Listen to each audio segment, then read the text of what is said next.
تكسب ولا تلعب. وعايز اقول لك حته بقى من على طرف المعلقه، ايه الاهلي الجامد ده، ايه الشطه النار دي، ايه الواد المشطشط ده. امام عاشور النهارده عمل الاهلي يثبت انه بطل افريقيا، وينهي على طموح الزمالك بلاعيبته بصفقاته بمجلس ادارته بكل حاجه، ويثبت ان فعلا ان النادي الاهلي كبير. النادي الاهلي كبير. بس عايز اقول حاجه، الزمالك النهارده عمل ماتش ممتاز، عمل ماتش ككوره وكاداء وكشغل على الجون 10 على 10، بس الزمالك ما عرفش يكسب بصراحه. بس عايز اقول لك حاجه، مطوشه النهائي بالذات تكسب ولا تلعب. يعني ايه تكسب ولا تلعب؟ التاريخ مش هيقول لك ان الزمالك لعب، مش هيقول كده، بس التاريخ هيقول ايه؟ ان الاهلي كسب 2-0 بجون امام عاشور وقفشه. التاريخ هيقول كده. ليه؟ عشان التاريخ ما بيعترفش بكده. بس الزمالك النهارده بصراحه، عشان برضو ما حدش يزعل مني، النهارده الزمالك عمل ماتش 10 على 10. من اسوأ المطوشه ان النادي الاهلي لعبها قصاد الزمالك الماتش ده، ومن احلى المطوشه اللي الزمالك لعبها قصاد الاهلي الماتش ده. بس الزمالك ما بيعرفش يكسب بصراحه. يعني بصراحه يعني انا عايز اقول لك ان لغايه الدقيقه 80 وان سايد جيم للزمالك بصراحه. عشان يعني ما حدش لو زملكاوي بيتفرج عليها ما حدش يزعل مني، الزمالك بصراحه وان سايد جيم لمده 80 دقيقه. ليه؟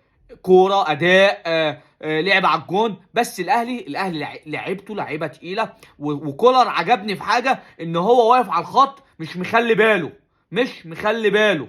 ليه مش مخلي باله؟ لان هو عارف، هو لقى نص الملعب بتاعه اتسرق منه، راح منزل قفشه. قفشه لو انت تيجي تلاحظ، قفشه اللي لعب الكره لامام عاشور. ليه؟ هو واخد باله من الملعب وايه اللي بيدور حواليه. فده بتفرق من مدرب لمدرب. جوميز مش هقول لك ان جوميز مدرب على الله، لا مدرب جامد، بس هو اللعيبه بتاعت الزمالك ما عندهاش كواليتي. عايز اقول لك ان انت النهارده قضيت على جماهير الزمالك. ليه قضيت على جماهير الزمالك؟ لان جماهير الزمالك كانت معوله جامد جدا ان ده او التيم اللي اتعمل ده بعبد الله السعيد وناصر ماهر والمجموعه دي كلها هي دي اللي هتكسب الاهلي، وهي دي اللي، لكن الاهلي بيقول لك لا، بيقول لك لا، ان الاهلي فرقه كبيره، والاهلي يعني بيكسب. الاهلي بيكسب اي حد. الاهلي ما تعرفش بقى تقول كعبه عالي على الزمالك. الاهلي بيعرف يكسب المطوشه. الاهلي جاب جون بعدها بثلاث اربع دقائق جاب الجون الثاني. هو ده الاهلي. تمام. عايز اقول بس معلومه، ان النهارده الاهلي 39 بطل كاس مصر. الزمالك طبعا النهارده هارد لك للزمالك.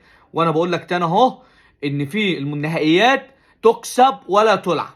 وعايز اقول لك حته بقى من على طرف المعلقه، ايه الاهلي الجامد ده،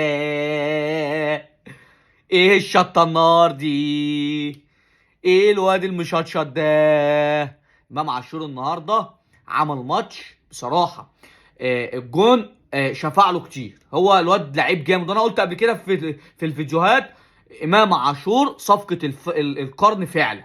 انا قلت قبل كده، قلت في الفيديوهات اللي فاتت، قلت امام عاشور صفقه القرن فعلا. لعيب كوره بتاع كوره، لعيب كوره بتاع كوره مش بتاع وقته. لا هو لعيب كوره بتاع كوره. يعني الواد معلش بالكلمه، امام عاشور ده على الورق، على الورق يعني 8، والناس فاهمه انا بقول ايه. فاللي يوصله للحته دي ويجيب جون كده، لا لعيب كوره في حته تانية. وقفشه عايز اقول ان النهارده ما قفشه يا جماعه من احسن اللعيبه اللي في مصر، بتمسك الكوره بتحطها تحت رجلها وبيعرف يبص الملعب كله. مستر اسيست محمد مجدي قفشه.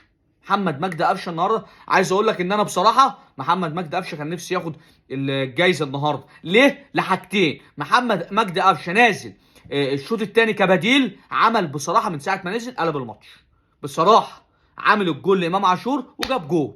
انت عايز ايه منه تاني في نهائي؟